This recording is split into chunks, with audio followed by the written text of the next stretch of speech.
喺你心目中咩係中華國粹？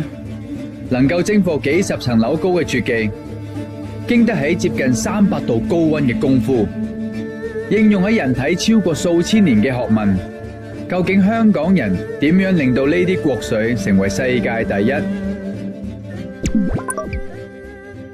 相傳搭棚係中國古代神話人物有巢氏所創，不過今日喺香港搭棚已經唔止為咗搭個巢，而係可以搭到成個世界第一。喺2000年德國柏林嘅當代文化節，一班香港嘅搭棚師傅搭建咗一個竹亭，而呢個創舉仲榮獲香港建築師學會頒發獎項去表揚。搭棚咧，其實喺幾千年文化裏邊嚟講，係喺自長城嘅時候已經係搭架。喺南方就用竹，西歐邊人家係用鐵通，所以變咗就話外國冇竹棚架嘅時候，我哋嘅竹棚變成咗我哋嘅國粹咯。香港嘅搭棚業大概喺清朝嘅時候由肇慶傳嚟。當年搭棚除咗用嚟興建民間嘅建築，就連修建尖沙咀嘅鐘樓都係靠搭棚。蘇宇成博士，佢嘅家族由阿爺嗰代開始，由搭棚師傅起家，發展到今日嘅搭棚企業。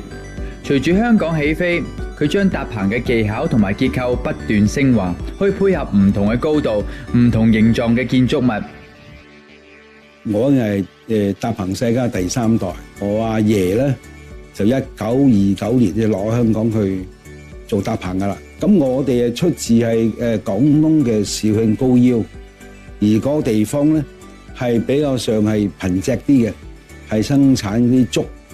咁有竹嘅自然變咗，咪佢就供嚟當地嘅百姓咧，就做搭棚啊。點解竹棚架到而家都唔能夠係熄滅咧，或者被取締咧？輕、快、平，即係佢成本經濟效益咧係佢大。